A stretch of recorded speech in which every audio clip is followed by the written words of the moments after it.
Hello everyone and welcome back to another Wizard101 video. Today, I'm going to be going over all the basics of gear farming in Wizard101. Now you may be like, no, what do you mean by that? That's a very broad statement to make. You're confusing me. And that's okay. It's okay to be confused. That's what I'm here for, to prevent confusion. Basically, what I'm going to be going over is everything you need to know about the basics of farming, the absolute basics, to make it better for yourself, better for others, everything like that.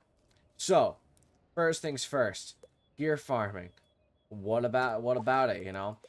Basically, at certain levels in this game, there's going to be gear, and you're not going to get it first try, because it takes a lot of runs of dungeons sometimes to get it.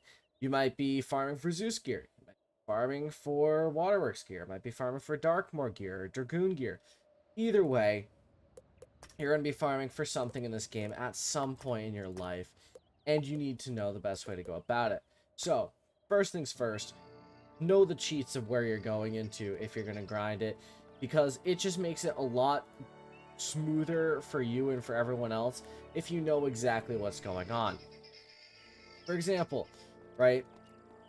Excuse me, if you don't know any of the cheats of Darkmoor and you're farming it, you're gonna have a lot of trouble as time goes on. For example, I don't really have it on my fire, but on my death, I have 3 different decks, all that are Darkmoor decks. So I have 3 specific decks for Darkmoor, just so I can smoothly get through runs a lot faster. So for example, I have a deck for Yevgeny where I have Mass Feint, some support things. Second, I spam spells. And then third, I have the Malistaire deck, which has like a few hits in it. All that kind of stuff, right? And it's important to know specific things. Also, it's important to know your role. So for example, if you are a support role, such as a life, a balance, a myth, one of those potentially a myth, it depends. Realistically, you're going to want to pack blades, you're going to want to pack heals potentially as a life, maybe not, but realistically packing blades or traps is the best thing to do. And there's going to be one person who's usually a designated hitter. So especially where I find this to be prevalent is runs such as Morganth, right?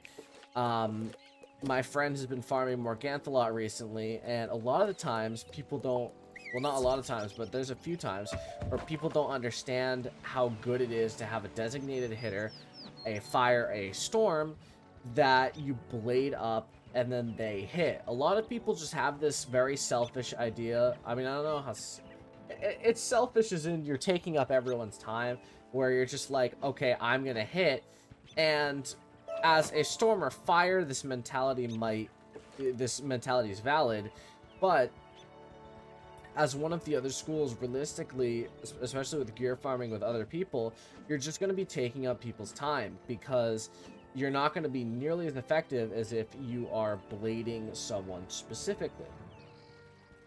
Also, and this is something that I implore everyone to look into and look at my guides and stuff for it, but please know how to set up a deck, because it takes a significant amount of time for not only for you to find the spells that you want to find, but also for you to pick spells.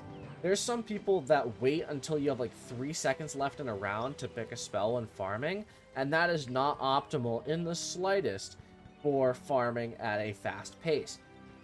For example, or not for example, but one thing I've noticed is that my friend and I, right, we have some characters that we've been questing through, like Azteca and stuff, and we're both questing 2 characters at the same time, and there is almost never, literally almost never a round that gets below 25 seconds on the timer, which means that we both pick 2 characters within 5 seconds, so an average probably about 2.5 seconds each.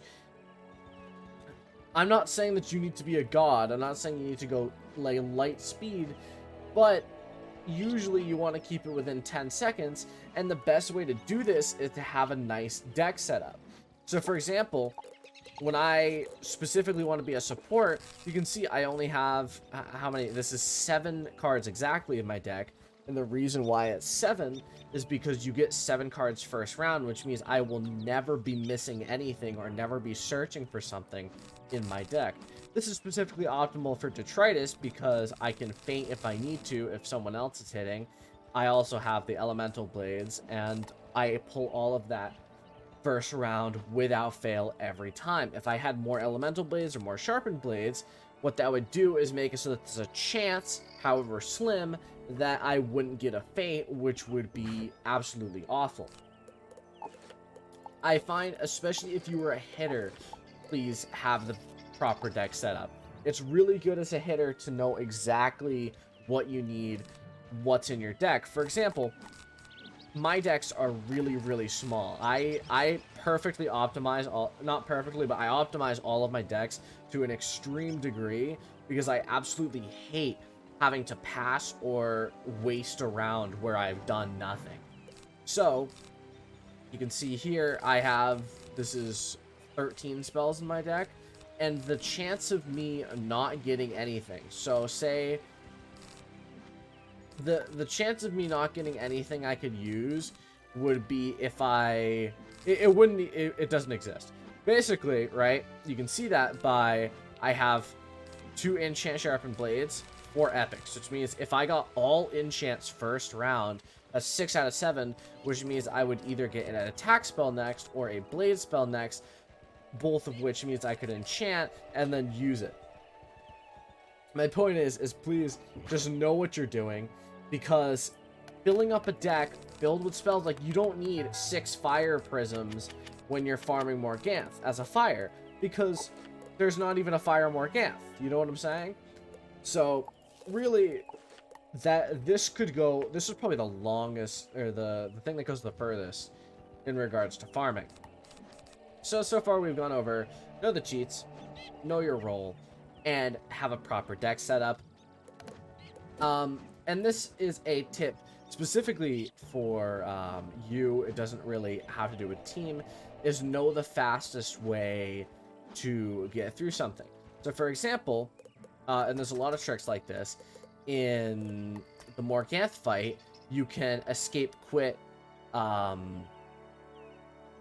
after the fight ends and skip that whole cutscene that she does. This makes it so that you don't have to watch her falling down every time. It speeds up a lot.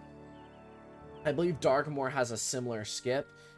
If you beat Malastare, or yeah, if you beat Malastare, you can press the Go to Castle Darkmoor button, and it will skip the thing. Just be wary that you won't be able to use the second chance chest if you do any of these things. Also, and this is something that I find to be really, really useful in almost every dungeon I do, is if it is a long dungeon, like if, I don't know why I went to Asteria, but if it is a long, like, tower dungeon or something like that, if you escape quit and then press play again, you'll appear at the beginning of, not the beginning of the dungeon, but outside the dungeon. So, for example, this right here, the library archives. Sorry, I have to wait like 10 seconds. It's kind of busting my balls. I'm really sad about it. There we go. All right, so you see the library archives here. This is a decently long dungeon. I mean, it's not like super difficult or like long as a dungeon. It's just long as in there's a lot of steps, right? So the library archives, the point of it is to fight this enraged Wildclaw, right? So you fight the enraged Wildclaw. Instead of walking 300 steps to get back to the library, you can just escape quit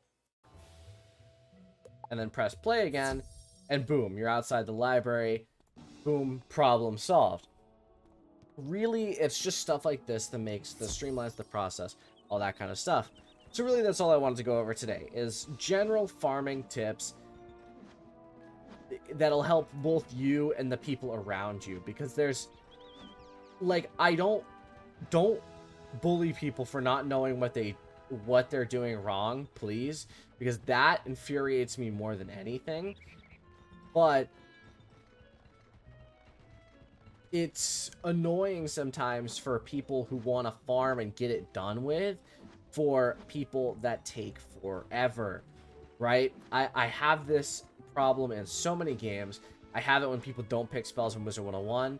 In Valorant, when I'm playing Spike Rush, grinding out my weeklies, if someone's sitting there not defusing the spike, I will be rather perturbed, right? Because I just want to grind out those things as fast as possible. So, it can be annoying, and stuff like this can really help. So, hopefully you found this useful. If you've learned something, let me know in the comments below. If you found it useful, let me know in the comments below. Also, drop a like and hit the sub button if you found it to be ever so useful beyond just leaving a comment. Let me know if you have any tips as well in the comments below for things that you'd recommend players to do when farming, because I know that there's a lot of tips that could escape my mind that you guys could recommend. Thank you all for watching. I'll see you in the next video. Have a fantastic day, and adios.